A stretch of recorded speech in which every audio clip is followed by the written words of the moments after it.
Hey, what's up, everybody? It's Charles, and welcome you guys to another episode of the Dreamerspro Show, where we cover everything from sports, hot topics, classic debates, entertainment, and when we give you guys a fresh perspective on things and how we see them. And today we got a pretty interesting episode for you guys. We definitely want you guys to stick around for it, so please make sure you go ahead and like the video and subscribe to the channel. Now, I know a lot of us have been talking about the Los Angeles Lakers and the struggles they've been going through, but there's another team that's not being discussed enough that's also been struggling, in the beginning of the season, and that team is the Brooklyn Nets, right?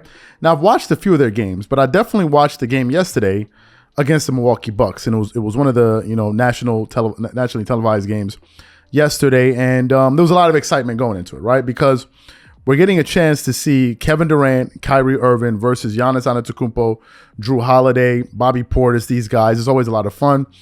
These are some of the teams that I think a lot of us expect to make it to the Eastern Conference Finals. I think when we did our NBA season predictions, I actually have the Bucks and the Nets going to the Eastern Conference Finals, and I think that, at least I said it then, I think that the Nets are going to end up being victorious in a 7-game series, but I could be wrong, but that's what I said originally. Anyway, so I was watching the game, and it was kind of a back and forth affair in the first half, but in the second half of that game, Giannis Antetokounmpo basically just took the bull by the horn and took over the game.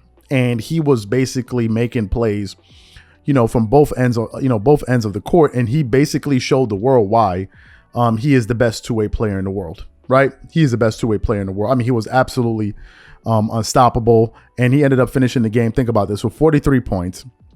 He did have 7 turnovers, but he had 43 points. 5 assists, 14 rebounds. He shot 71% from the free throw line. He shot 25% from the three, but he didn't really attempt a lot to hurt his team. He only attempted 4, but he shot 64% from the field, and he absolutely dominated. Now, to talk about somebody who did not dominate, that person would be who? One Ben Simmons. Now, a lot of you that have been following this channel for quite some time already know what I think about Ben Simmons. I've said it before, and I'm going to say it again. I think Ben Simmons is out there wasting everybody's time. I think Ben Simmons is wasting everybody's time, and all you're going to find out there are some, Ben Simmons apologists, and they'll make every single excuse in the book for this guy. I've always said that Ben Simmons is out there wasting everybody's time. 34 minutes. Ben Simmons attempted 7 shots, made 2 of them, didn't attempt a single 3, only attempted 2 free throws, and missed those 2 free throws. He finished the game with what? Ben Simmons finished the game with 4 points. 4 points, 9 assists, 5 rebounds. That was Ben Simmons. And after the game, when Kyrie Irving was questioned about Ben Simmons because it was an audio, when Kyrie Irving drove the ball in traffic on a fast break, got into the teeth of the defense, got into the paint, and basically, gave Ben Simmons like a scoop assist. And instead of Ben Simmons looking at the rim to dunk it, he ended up passing it out, and you could hear Kyrie Irving basically screaming, Ben, shoot the ball.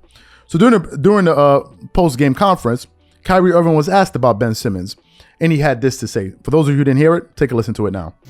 Speaking of learning lessons, we talked about it the last few days with Ben and progression, and we were talking about things that might be a little mental right now.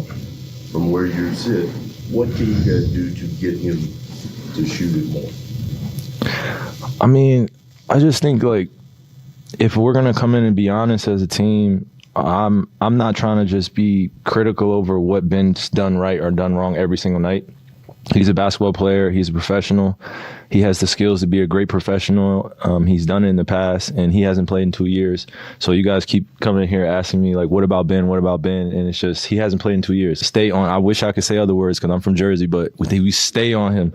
And you should stay on him. And we're just here to give him positive affirmations while he's out there and just let him hoop. And then while he's hooping and getting back into it, we're going to have to really gel as a team in order to learn how to win as a group. It's not an individual's job to go out there and be Superman. He doesn't have to. There's no such thing that's made up anyway. So I like to say a phrase that my dad said, a hero is nothing but a sandwich. And I'm serious. Everybody wants to be a hero out here in basketball, but then it's a team game. So we're just developing. And I was a little frustrated after the game, rightfully so, emotional about competition. But it's a long season ahead of us, and we know that these little things are going to keep biting us in the butt if we allow teams to come in and allow their star players or guys that are in rhythm score plus 30. I think we've had a guy score 30 on us every game. So that in itself just shows you, our attention to detail, our IQ, and our body positioning is not there yet. So you heard what Kyrie Irving had to say.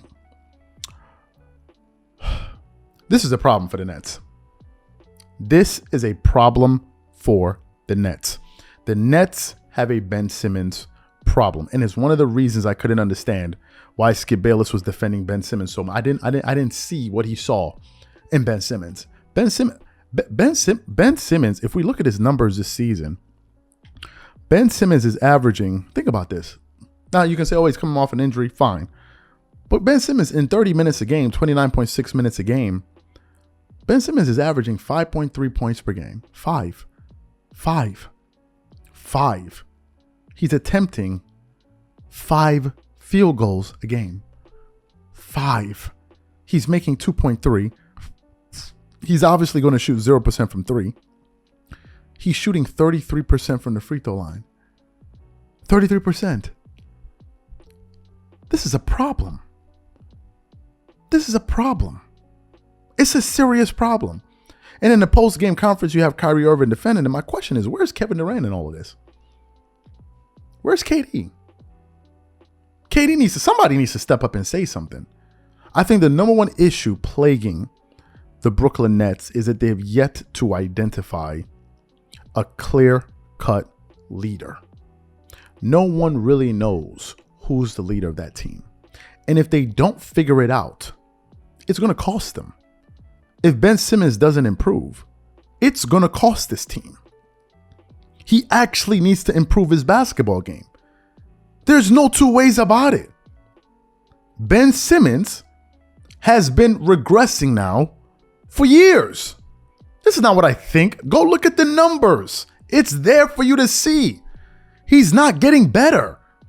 He's not. The season before, if you look at his stats in 32 minutes per game in 58 games, he averaged 14.3 points per game, shot 55% from the field, 30% from the three, 61% from the free throw line. The season before that, he was averaging 16 points a game. The season before that, he was averaging 17.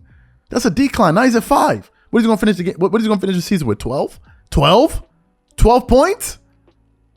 So there is no big three in Brooklyn. There isn't. There isn't. You cannot tell me that in this NBA today, your point guard is not even a threat whatsoever on the offensive side of the floor. No one is asking him to be Seth Curry or Stephen Curry or Kyle Korver. No. But at least be a threat. At least make the defense at least question leaving you open. And in the irony of all of this is that during the offseason, you see Ben Simmons practicing jump shots. But what happened to all of that? I don't know what's up with this Nets team, man.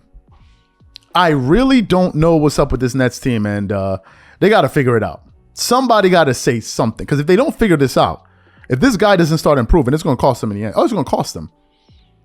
Because there are going to be other teams out there that don't have these deficiencies, and they're going to do better than them. So these are my thoughts and opinions on this. Whatever you guys think, please leave your thoughts and comments in the comment section, and we catch you guys on the next one.